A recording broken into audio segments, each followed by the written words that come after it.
All right, guys, this next service is one of the most commonly overlooked services, I think, in automotive in this day and age is the transmission fluid change and filter change. I'm going to show you what I'm going to use today on the Ram, and then I'll show you a view from underneath of changing it out. It's going to get really messy. All right, this is my first time using Doc's transmission filter kit. This kit was $170 on Amazon. It comes with 8 quarts of ATF plus 4 automatic transmission fluid. Comes with one of the both internal filters. I think it comes with a new nut and washer and O-ring. This O-ring is very important. I've learned in the past with services that you need to replace this. Otherwise, this doesn't seat right in the transmission, and then you will lose pressure, and then you will not be driving anywhere. And like I said, I've learned that the hard way. So this is important to make sure it's installed correctly. Comes with a rubber gasket. I prefer these. Some guys like to use Permatex and let it sit for a couple days and cure. I don't have that kind of time. With these, though, you need to torque these so that you get the proper pressure. Otherwise, if you over torque them or you don't have enough torque on them, they will have a little leak. You got to get started. You need an 8mm socket, and we're going to go underneath there, take that thing apart, and get messy.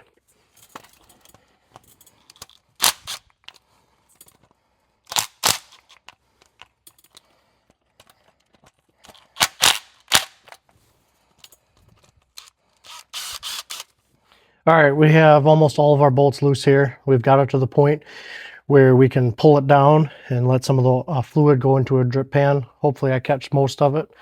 Otherwise, it's going to be nasty.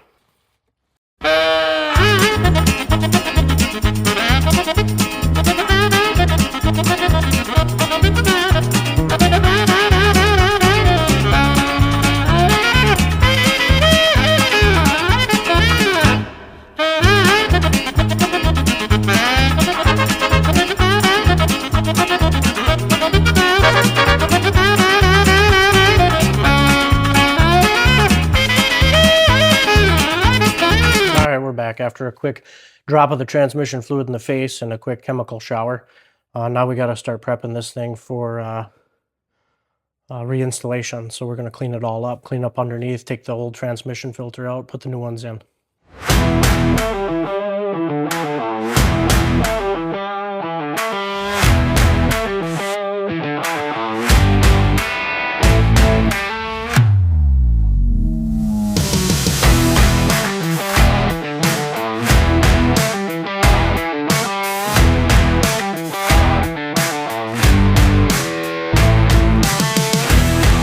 Quick hose down with some acetone to get all the debris off, let it dry. And then we'll spray a little truck bed liner on here.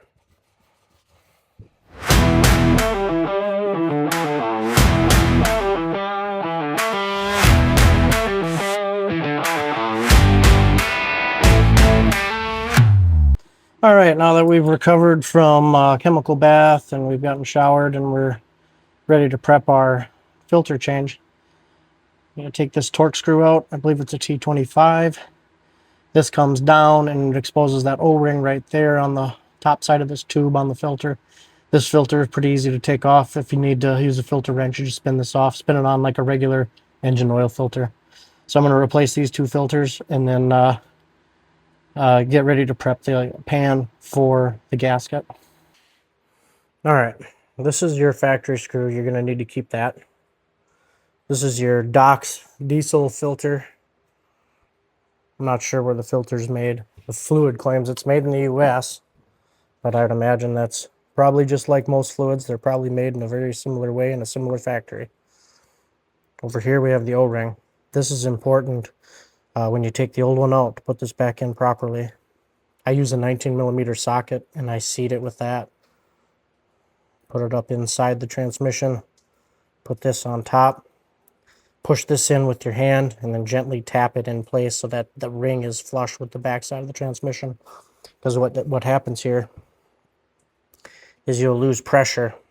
You need this O-ring in here to keep that pressure consistent between the back of the torque converter and the transmission. That little O-ring right there will stop you from driving if you don't have it in right. All right, we have the O-ring set, which is a pain in the butt. And while you're down here, all right, we have the O-ring set, which is difficult.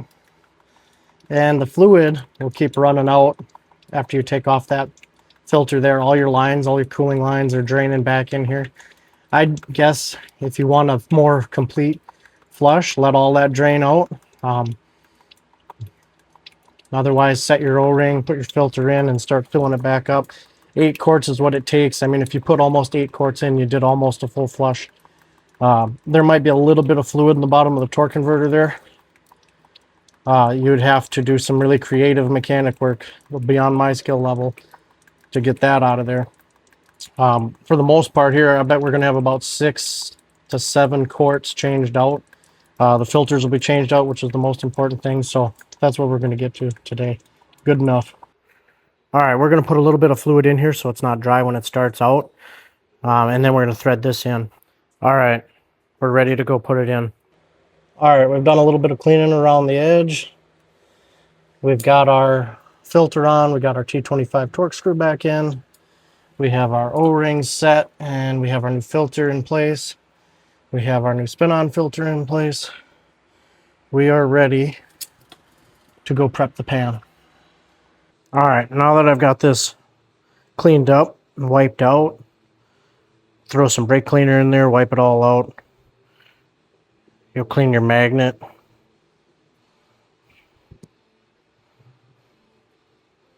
Microfiber works really good cleaning magnets.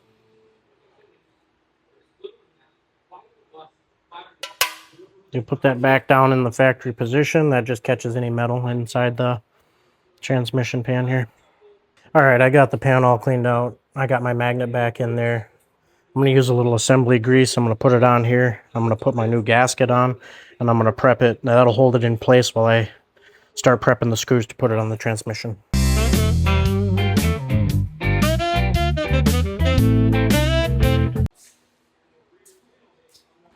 All right. Now that we've got all our screws back in, we can see where our assembly oil, our assembly grease showed us where.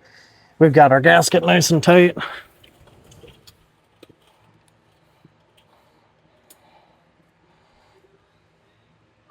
Make sure all your screws are in, all your bolts are in, and snugged up. All right, the next step is to add your transmission fluid. You're going to need a transmission style funnel for this, and then add about 5 to 6 quarts and check periodically. Make sure that you get it topped off before you drive it. Thanks for watching if you made it all the way through this. If this helped you, hit the thumbs up and subscribe. Thank you guys.